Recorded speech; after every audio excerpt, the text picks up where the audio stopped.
स्वतंत्रता दिवस के मौके पर राऊ विधानसभा की ग्राम पंचायत नवदा पंथ में किसान नेता अभिषेक जाट ने स्कूली बच्चों के साथ अनूठे अंदाज में आजादी का जश्न मनाया।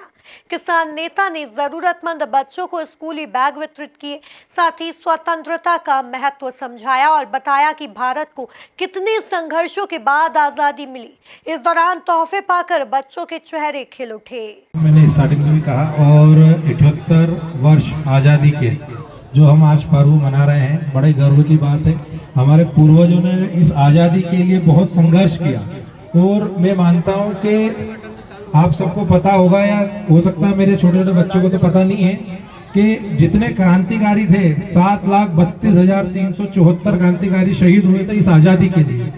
जो आज़ादी हमें आज मिली, उस आज़ादी में हम किस तरीके से जी सकते हैं, और आज़ादी का महत्व ये होता है कि हमारे कारण कोई और व्यक्ति परेशान ना हो।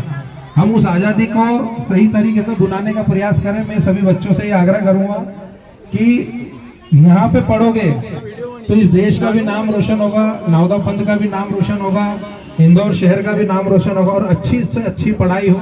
और मैं यही आग्रह करता हूँ, हर जगह जाके मैं ये भी बोलता हूँ कि स्कूल जो शिक्षा है बहुत अनिवार्य है, स्कूल की बहुत ज़्यादा जरूरत है। और आज स्कूलों की छत टपक रही है, कोई ध्यान नहीं देता है। स्कूलों में एक कंप्यूटर नहीं है, लाखों करोड़ों की बातें सब जगह होती, घोषणाएं होती, सब कुछ होता है।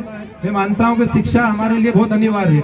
हमारे स्कूलों में जब भी यहाँ पे कोई विधायक आए, सांसद आए, मैं उनसे ये हमेशा बोलता भी हूँ कि आप स्कूलों में शिक्षा के लिए टेक्नोलॉजी वाली शिक्षा जब तक आप इनको नहीं दोगे तो ये दुनिया में कुछ भी नहीं कर पाएंगे। किताबें तो हर व्यक्ति पढ़ता है, अपने डर से दो चार भी होता है, क्योंकि किताबें वो सिखाती है हमें कि जो हम आगे बढ़ सकते हैं, तरक्की कर सकते हैं, उन्नति की तरफ लेके जाती है। बाकी मैं मानता हूँ कि आजकल हमारे देश के अंदर एक बड़ी सी परिस्थिति अलग से चेंज दिखती, जहाँ शिक्षा और स्वास्थ्य पे कोई बातें नहीं करता। शिक्षा यदि अनिवार्य नहीं होगी और शिक्षा यदि सही तरीके से नहीं दी गई तो आप ध्यान रखना कि हमारे गांव के बच्चे पीछे रह जाएंगे। और हम ये आने वाली जो दौड़ है, जो मुझे इस हिंदुस्तान में दो हिंदुस्तान दिखते हैं, मैं हमेशा बोलता हूँ, एक हिंदुस्तान मुझे भौरगौर में उधर चकाचौंध दिखता, सारी सुख सुविधा सारी फैसिलिटी मिलती है, उसको मैं इंडिया बोलता हूँ। और एक हिंदुस्तान मेरा भारत जो मेरे गांवों में बसता, आज भी 1956 जैसी परिस्थिति दिखती है मुझे, कई जगह तिरपालों में लोग रहते हैं। तो ये बड़ा दुर्भाग्य है कि हम 78 साल की आजादी तो हम का पर्व तो मना रहे हैं, बाकी कहीं ना कहीं मान के चले कि हमारी स्थिति, जो गांवों की स्थिति है, वो बड़ी दयनीय होती जा रही है, पिछड़ते जा रहे हैं। अंतिम पंक्ति का आदमी आज भी आगे नहीं बढ़ पा रहा। उसका सबसे बड़ा रीजन है कि हमारे क्षेत्र में शिक्षा नहीं है।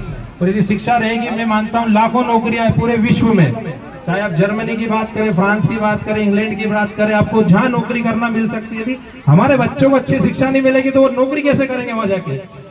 लाखों रुपए की नौकरियां मिलती है वहां पे भी। जरूरी नहीं कि हमारे देश यदि नौकरी उत्पादन नहीं दे सकता है, तो ये जरूरी तो है कि शिक्षा तो दे सकता है। और शिक्षा के ऊपर सबसे ज्यादा जरूरत है काम करने की। ये शिक्षा बहुत अनिवार्य है। मैं मानता हूँ पढ़ा लिखा व्यक्ति कहीं नहीं रुकता।